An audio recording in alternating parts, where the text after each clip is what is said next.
আসসালামু আলাইকুম। Channel I সংবাদে আপনাদের সবাইকে আমন্ত্রণ জানাচ্ছি আমি আল আভি জাহান। বিস্তারিত সংবাদের শুরুতেই জানিয়ে দিচ্ছি সুপার ফ্রেশ ফর্টিফাইড সয়াবিন তেল সংবাদ শিরোনামগুলো।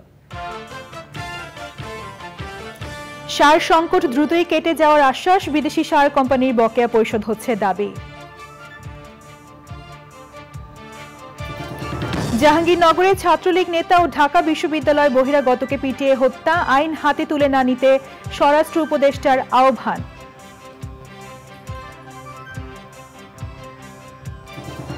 মানুষের কর্মকাণ্ডে হুমকিতে পরিবেশ ও বন্যপ্রাণী, ভারসাম্য রক্ষায় সংরক্ষণে সচেতনতা বাড়ানোর পাশাপাশি নানা উদ্যোগ। এবং চেন্নাই টেস্টে ভারতের বিপক্ষে বাংলাদেশের দারুণ সূচনা, রোহিত, গিল, কোহলি, পান্থদের দ্রুত ফিরে হাসান মাহমুদের দুর্দান্ত বোলিং।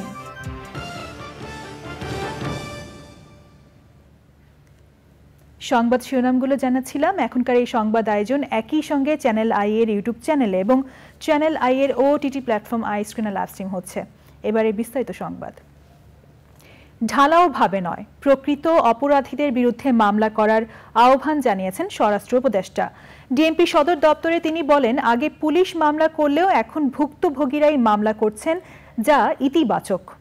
তদন্ত ছাড়া কাউকে গ্রেফতার না করারও নির্দেশ দেন স্বরাষ্ট্র উপদেষ্টা। গণপিটুনিতে নিহত হওয়ার ঘটনার বিষয়ে আইন নিজের হাতে তুলে না নিয়ে দোষীদের পুলিশের কাছে সোপর্দ করার আহ্বান জানান তিনি। শহীদুল্লাহ রাজু রিপোর্ট। বুধবার রাতে এভাবেই পিটিয়ে হত্যা করা হয় জাহাঙ্গীরনগর বিশ্ববিদ্যালয় ছাত্রলীগের সাবেক সাংগঠনিক সম্পাদক শামীম আহমেদ ওরফে শামীম মোল্লাকে। গত 15 জুলাই রাতে ভিসির বাসভবনে শিক্ষার্থীদের ওপর হামলার অভিযোগে গণপিটুনির শিকার হয় সে। পরে গুরুতর আহত অবস্থায় পুলিশের হাতে তুলে দেওয়া হয় তাকে। পুলিশ তাকে হাসপাতালে ভর্তি করালে মৃত ঘোষণা করেন চিকিৎসকরা। একই রাতে ঢাকা বিশ্ববিদ্যালয়ের ফজলুল হক মুসলিম হলে চোর সন্দেহে এক বহিরাগতকে পিটিয়ে হত্যা করে শিক্ষার্থীরা। এই দুই মর্মান্তিক হত্যাকাণ্ডে দুঃখ প্রকাশ করেন স্বরাষ্ট্র উপদেষ্টা। ঢাকা মহানগর পুলিশের সদর দপ্তরে এক সভা শেষে আইন নিজের হাতে তুলে না নিয়ে অপরাধীদের আইনশৃঙ্খলা বাহিনীর কাছে তুলে দেওয়ার আহ্বান জানান তিনি। জনসচেতনতাও একটু বাড়াতে হবে। সেদিন কালকে দেখলাম যে ইউনিভার্সিটি ওই যে জাহাঙ্গীরনগর এখানে ধরেন যে তারা তো সবচেয়ে শিক্ষিত, এরা তাদের ক্ষেত্রে এই সচেতনতা আসতে হবে। মানে হয় একজন অন্যায় করলে তারা আইনের হাতে সোপর্দ করেন, কিন্তু এই আইন তো আপনার হাতে তুলে নেওয়ার কারো কিন্তু অধিকার নেই। এটার ক্ষেত্রে আপনারাও একটু আমাদের সাথে কাজ করতে পারেন, জনসচেতনতা বৃদ্ধি করতে হবে, যারা ইনোসেন্ট লোক যেন কোনো অবস্থায় কোনো হেনস্থা না হয়। এখনো অসংখ্য ব্যক্তির বিরুদ্ধে মামলা হচ্ছে। গণমাধ্যমের এমন প্রশ্নের জবাবে তিনি বলেন, প্রকৃত ভুক্তভোগীরাই এখন মামলা করছেন, তবে নির্দোষ কেউ যেন হয়রানির শিকার না হয় এ বিষয়ে সচেতন হতে হবে। শুধু যারা দোষী তাদেরই নাম দেন, অন্য কারোর নাম দেন না। অন্য কাছে নাম দিলে এটা করতে তদন্ত করতে সময়ও বেশি যাচ্ছে। এবং ডিবিরে আজকে ইনস্ট্রাকশন দিয়ে দিছি, তাদের পরিচয় ছাড়া পরিচয় তারা নিজেরা দিবে, তারপরে ধরবে। এখানে আমার ধরার কথা শুধু ক্রিমিনালদের। পুলিশ যেন জনবান্ধব হয় এই আহ্বান জানিয়ে ঘুষ, দুর্নীতি ও চাঁদাবাজি বন্ধ করার বিষয়ে নির্দেশ দিয়েছেন স্বরাষ্ট্র উপদেষ্টা। Shahidullah Raju, channel I, Dhaka. শিক্ষা, স্বাস্থ্য ও আর্থিক খাত সংস্কারে অর্থায়নে বাংলাদেশের পাশে থাকবে বিশ্বব্যাংক। সংস্থাটির দক্ষিণ এশিয়া বিষয়ক ভাইস প্রেসিডেন্ট মার্টিন রাইজারের সঙ্গে বৈঠক শেষে কথা বলেন অর্থ উপদেষ্টা ডক্টর সালেউদ্দিন আহমেদ। সচিবালয়ে বৈঠকটিতে বিশ্ব ব্যাংকের কান্ট্রি ডিরেক্টর আব্দুল্লাহ শেখ সহ ঊর্ধ্বতনরা উপস্থিত ছিলেন। বৈঠক শেষে বিশ্ব ব্যাংকের ভাইস প্রেসিডেন্ট মার্টিন রাইজার বলেন, 2 বিলিয়নের কিছু অর্থ চলতি অর্থ বছরের জন্য ধরা আছে। প্রকল্প তৈরি হলেই এ অর্থ পাবে বাংলাদেশ, আর এর কিছুটা বাজেট সহায়তা বাবদ। অবশ্য পাইপলাইনে বহু বছর ধরে পড়ে থাকা $9 বিলিয়ন থেকেও বাজেট সহায়তা বাবদ অর্থ ব্যবহার করতে চাইলে তাতে সায় থাকবে বিশ্বব্যাংকের। পরে বাংলাদেশ ব্যাংকের governor doctor Ahsan H Mansur সঙ্গে বৈঠক করেন বিশ্বব্যাংকের প্রতিনিধি দল। আমরা যেগুলো বলেছি proposal, they are very positive এবং মোটামুটি কিন্তু কংক্রিট করে বলতে কী কী সহায়তা দেবে। এবং ওয়ার্ল্ড ব্যাংকের সাথে সাথে অন্যান্য ডোনারের ব্যাপারে বলেছে তারা একসাথে কোঅর্ডিনেট করবে এবং ফান্ড, কারিগরি সহায়তা এবং অন্যান্য ব্যাপারে তাদের কোনো কার্পণ্য থাকবে না। এটা আর দ্বিতীয় হলো যে আমরা রিফর্ম করছি ব্যাংকিং সেক্টরে, তারপর এক্সপোর্ট প্রমোশন, এগুলো নিয়ে ওখানে ওরা এসে করবে, আমাদের এসে সাহায্য করবে। Structural reforms, for reforms in the banking sector, for reforms to increase revenue. And we discussed what the World Bank might be able to do to support those efforts. We have been a long-standing partner of Bangladesh. We've been here from the very beginning. Bangladesh is one of our closest and biggest clients in the region, and we want to continue that excellent partnership going forward. Dengue প্রতিরোধে রাজধানীর ৫৪টি ওয়ার্ডের সপ্তাহব্যাপী মশক নিধন কার্যক্রম শুরু করেছে ঢাকা উত্তর city corporation. কার্যক্রম উদ্বোধন করে ডিএনসিসির প্রধান নির্বাহী কর্মকর্তা মীর খায়রুল আলম বলেন, বিভিন্ন হাসপাতাল থেকে ডেঙ্গু আক্রান্ত রোগীর তথ্য উপাত্ত নিয়ে সেই সব এলাকায় বিশেষ অভিযান পরিচালনা করবে ডিএনসিসি। তবে যেসব এলাকায় ডেঙ্গু মনিটরিংয়ের জন্য কাউন্সিলর নেই, সেসব এলাকায় ঢাকা উত্তর সিটি কর্পোরেশনের কর্মকর্তারা মনিটরিং করবেন বলে জানান তিনি। ডেঙ্গু সচেতনতা বৃদ্ধির লক্ষ্যে ধর্মীয় উপাসনালয়, শিক্ষা প্রতিষ্ঠানগুলোতে প্রচারণা চালাবে ঢাকা উত্তর সিটি কর্পোরেশন।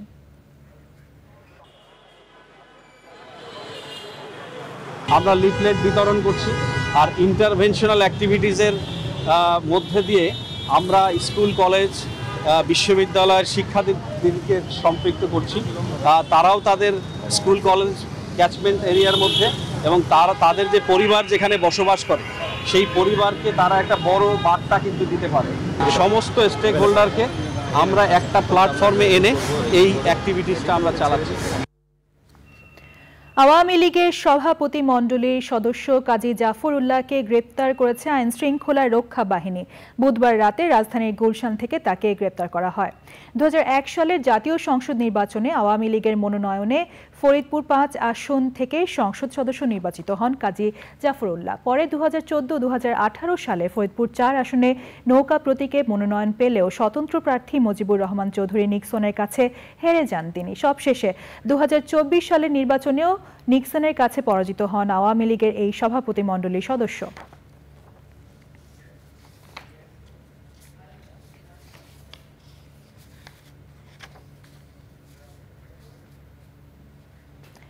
দিনে দিনে বিস্তৃত হচ্ছে শহর আর হারিয়ে যাচ্ছে প্রকৃতির স্নিগ্ধতা, সজীবতা। ফলে দেয়ালের প্রাচুর্যে ভরে ওঠা শহরে আর আগের মতো অস্তিত্ব খুঁজে পাওয়া যায় না সবুজ প্রকৃতির। এরই মাঝে ছাদ কৃষি উদ্যোগগুলো কিছুটা সুরক্ষা দিচ্ছে নাগরিকদের। সেই চেতনায় বাড়ছে ছাদ কৃষি, যেখান থেকে নতুন প্রজন্ম ধারণা পাচ্ছে খাদ্য উৎপাদনের। বিস্তারিত জানাচ্ছেন শেখ সিরাজ। ঢাকার নাখালপাড়া বেশ ঘনবসতিপূর্ণ একটি এলাকা, চারপাশে ভবন আর ভবন। এরই মাঝে ভিন্ন রূপে উঁকি দিচ্ছে ভবনের উপরে গড়ে ওঠা ছাদ কৃষির আয়োজনগুলো। উদ্যোক্তারা বিশুদ্ধ বাতাস এবং নিরাপদ খাদ্যের অনুসন্ধানে যুক্ত হয়েছেন এমন উদ্যোগের সঙ্গে। স্কুল শিক্ষক তসলিমা আক্তার মলি গত 4 বছর ধরে ফুল, ফল আর গাছগাছালির সান্নিধ্যে সময় কাটাতে করেছেন কৃষির এমন আয়োজন। জালি, লাউ, ধুন্দুল, পুঁইশাক খাওয়া হয়েছে অনেক। কাঁচামরিচও ছিল, বৃষ্টিতে গাছটা একটু দুর্বল হয়ে গেছে। বড় সাইজের আম হয়, বেশ মিষ্টি।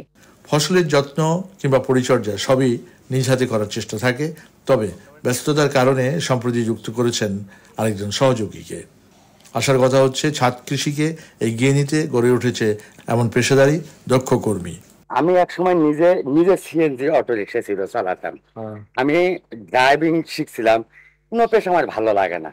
যখন আমি এই কাজটাতে আসলাম, আমার ধ্যান এটাতে চলে গেল। 20টা বাড়িতে এরকম করেন এখন? আপনি নিজেই করেন না আপনার কোনো সহযোগী? একজন পার্মানেন্ট সহযোগী আছে আর একজন পার্ট টাইম সহযোগী আছে। মহানগরে জন্ম নিয়েও এই উদ্যোক্তা উপলব্ধি করেন কৃষিকে, চেষ্টা করেন নতুন প্রজন্মের মাঝে সবুজের ধারণা পৌঁছে দিতেও। শহরে স্কুলে প্ল্যান্ট সম্পর্কে কোনো ধারণা দেয়া হয়? হ্যাঁ, অবশ্যই আমার স্কুলে আমি দেই। আমাদের একটা সপ্তাহে পাঠ্যসূচির ভেতরেই নাকি আপনার নিজে থেকে? এভাবেই গাছ আর ফল ফসল নগরের মানুষকে টেনে নিয়ে যায় কৃষির কাছাকাছি। যেমন উদাহরণটি তৈরি করেছেন তসলিমা আক্তার মলি। তার এই ছাদ কৃষিটি দেখে বন্যপ্রাণীত আশেপাশে এর প্রসার ঘটছে, এতে কোনো সন্দেহ নেই। এভাবেই সারা বাংলাদেশ একসময় নগরগুলো ছেয়ে যাবে সবুজের আস্তরণে। ঢাকার তসলিমা আক্তার মলির ছাদ কৃষি থেকে শেখ সিরাজ, চ্যানেল আই। প্রিয় দর্শক, এ নিয়ে বিস্তারিত প্রতিবেদন দেখবেন আজ বেলা ৩:১৫ হৃদয় মাটি ও মানুষের ডাক অনুষ্ঠানে।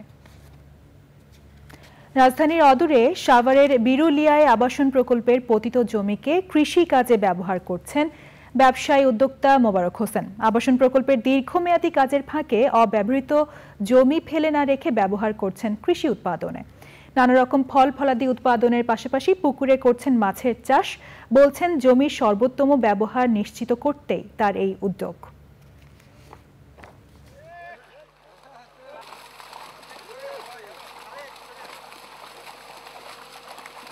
খোলা জায়গাতেই যত গাছগুলো আপনি দেখতেছেন, এখানে এমন কোনো গাছ নেই। তেঁতুল থেকে আরম্ভ করে আম, জাম, সবেদা থেকে আরম্ভ করে অ্যাভোকাডো, বিদেশি আর দেশি যত ফলজ আছে সমস্ত ফলজ কিন্তু এখানে আছে।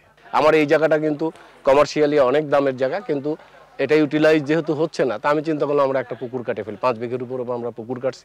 এটা হয়তো এই বর্ষার পরে আমরা এক্সটেনশনে যাবো, আরও 5 বিঘা 10 বিঘার উপরে হবে। ডে বাই ডে যে কম্পিটিশন আসতেছে খাদ্য, সেটাতে থেকে আমরা টিকে আরও উদ্বৃত্ত রাখতে পারি এবং অন্যকে সাহায্য করতে পারি, সেই পার্সপেক্টিভ নিয়ে কিন্তু সব প্ল্যানিং নিয়ে আমরা আগাইছি। ভৌগোলিক অবস্থান ও ঋতু বৈচিত্র্যের কারণে এদেশে বিভিন্ন ধরনের বনভূমি গড়ে উঠেছে। এসব বন আর বনভূমি বন্যপ্রাণীর প্রধান আবাসস্থল। তবে মানুষের বিভিন্ন কর্মকাণ্ডে একদিকে যেমন প্রাকৃতিক পরিবেশ ক্ষতিগ্রস্ত হচ্ছে, অন্যদিকে হুমকিতে অসংখ্য বন্যপ্রাণী। পরিবেশের ভারসাম্য রক্ষায় বন্যপ্রাণী সংরক্ষণের সচেতনতা বৃদ্ধির পাশাপাশি বিভিন্ন উদ্যোগ নেওয়া হয়েছে। বন্যপ্রাণীর আবাসস্থল সংরক্ষণ নিয়ে আফরোজা হাসির প্রতিবেদন।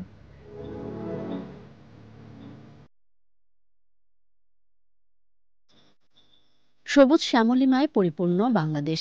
এদেশের উত্তর পূর্বাঞ্চল ও দক্ষিণ পূর্বাঞ্চলে পাহাড়ি বন, মধ্যাঞ্চল ও উত্তর পশ্চিমাঞ্চলের শালবন এবং বঙ্গোপসাগরের কোল ঘেঁষে গড়ে উঠেছে সুন্দরবন। আরও আছে উপকূলীয় ও গ্রামীণ বন। যুগ যুগ ধরে এসব বন বিভিন্ন প্রজাতির বন্যপ্রাণীকে লালন করে আসছে। এদেশে নদ নদী, খালবিল, হাওর বাওর সহ বিভিন্ন জলাভূমিতেও বন্যপ্রাণী বিচরণ করে। কিন্তু প্রাকৃতিক দুর্যোগের পাশাপাশি নির্বিচারে বৃক্ষ নিধন, কৃষিকাজ, ঘরবাড়ি তৈরি ও কলকারখানা স্থাপন সহ মানবসৃষ্ট নানা কারণে বনাঞ্চল ধ্বংস হয়েছে। এতে গত 100 বছরে বাংলাদেশ থেকে 31 প্রজাতির বন্যপ্রাণী বিলুপ্ত হয়েছে।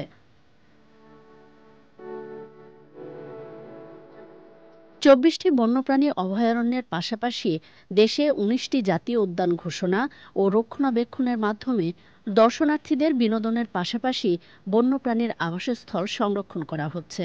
মহাবিপন্ন পাখি, শকুনের আবাসস্থল সংরক্ষণে নিরাপদ এলাকা চিহ্নিত করা হয়েছে।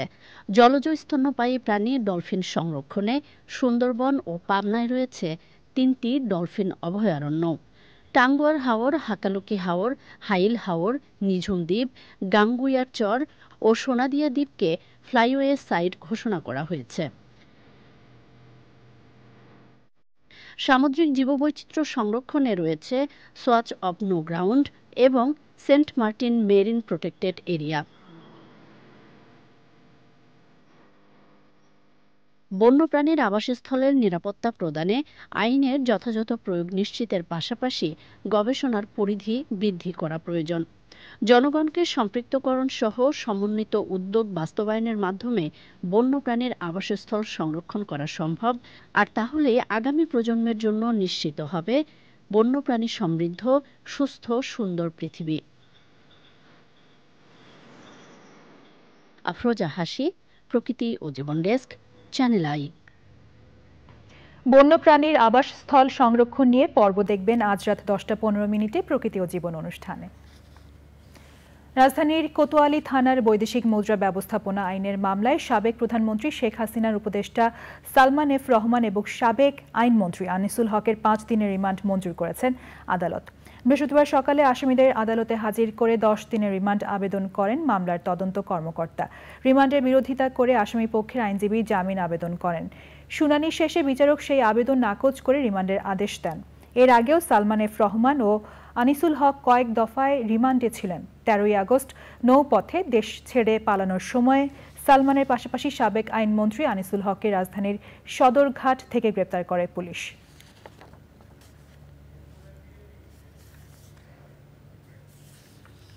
সারা দেশে সেনাবাহিনীকে ম্যাজিস্ট্রেসি ক্ষমতা দেওয়ার বিষয়টি পুনর্বিবেচনা করার আহ্বান জানিয়েছেন বিএনপির মহাসচিব মির্জা ফখরুল ইসলাম আলমগীর। সকালে ঠাকুরগাঁও প্রেস ক্লাবে আন্দোলনে ঠাকুরগাঁয়ের শহীদ পরিবার ও আহতদের সাথে সাক্ষাৎ ও সহায়তা প্রদান অনুষ্ঠানে তিনি বলেন, যেসব এলাকায় আইন শৃঙ্খলা পরিস্থিতি নিয়ন্ত্রণের বাইরে চলে গেছে সেখানে ম্যাজিস্ট্রেসি পাওয়ার দেয়া ঠিক আছে, কিন্তু যেসব এলাকা শান্তিপূর্ণ, যেখানে রাজনৈতিক নেতাকর্মীরাই বিষয়গুলোকে নিয়ন্ত্রণ করছেন, সেখানে এই ম্যাজিস্ট্রেসি পাওয়ার দেয়া সমীচীন হয়নি। বিষয়গুলো উপলব্ধি করে সরকারকে সিদ্ধান্ত নেওয়ার আহ্বান জানান মির্জা ফখরুল। আন্দোলনে 4 জন শহীদ ও আহতদের পরিবারের মাঝে মোট 15 লাখ টাকা সহযোগিতা প্রদান করেন বিএনপি মহাসচিব।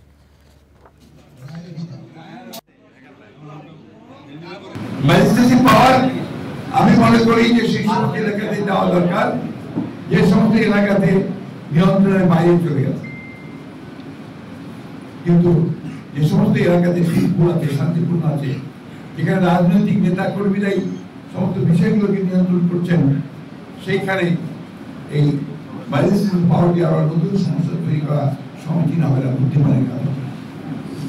আমি তাই অন্তর্বর্তীকালীন সরকারকে অনুরোধ করবো তারা বিষয়টি পুনর্বিবেচনা করবেন এবং কখনোই এমন কোনো ব্যবস্থা নেবেন না সামগ্রিকভাবে তাদের জন্য ভূমিকা হবে, দেশের মানুষের জন্য ভূমিকা হয়ে যাবে। এখন দেখবেন বাংলাদেশ ভারত টেস্ট সিরিজ।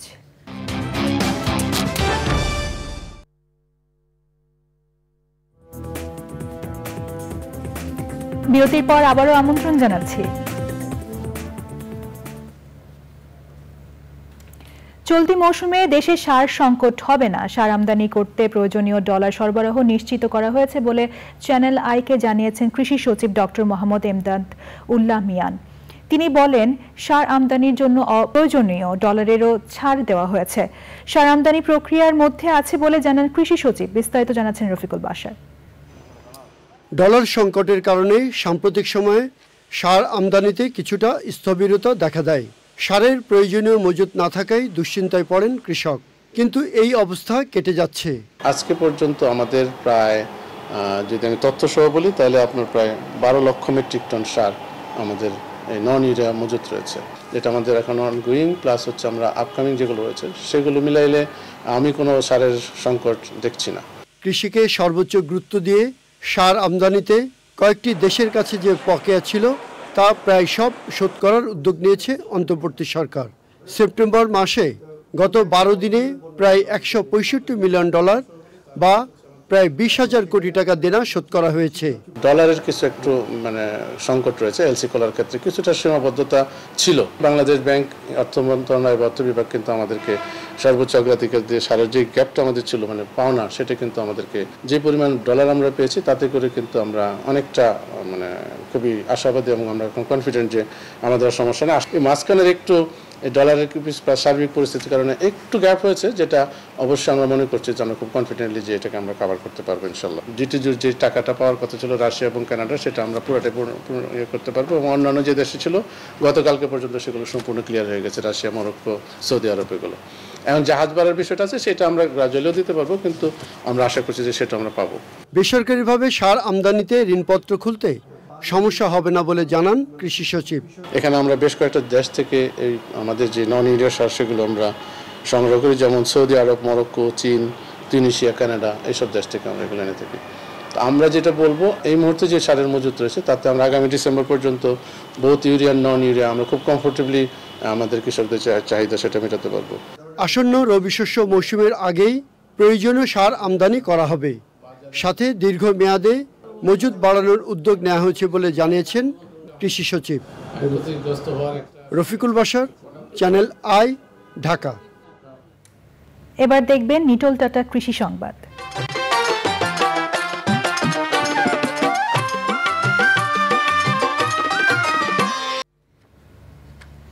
কুড়িগ্রামে বেশি লাভের আশায় আগাম শীতকালীন শাকসবজি চাষে ঝুঁকছেন কৃষক।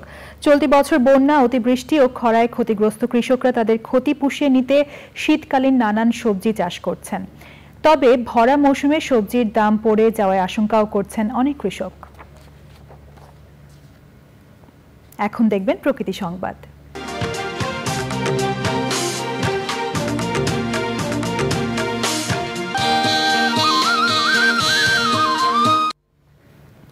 সম্প্রতি ভয়াবহ বন্যায় চট্টগ্রামের ফটিকছড়িতে নিশ্চিহ্ন হয়েছে ৬ শতাধিক ঘরবাড়ি। এছাড়াও আংশিক ক্ষতিগ্রস্ত হয়েছে প্রায় ৫,০০০-এর বেশি বসতবাড়ি। সহায় সম্বল হারিয়ে মানবেতর জীবনযাপন করছেন এসব পরিবার।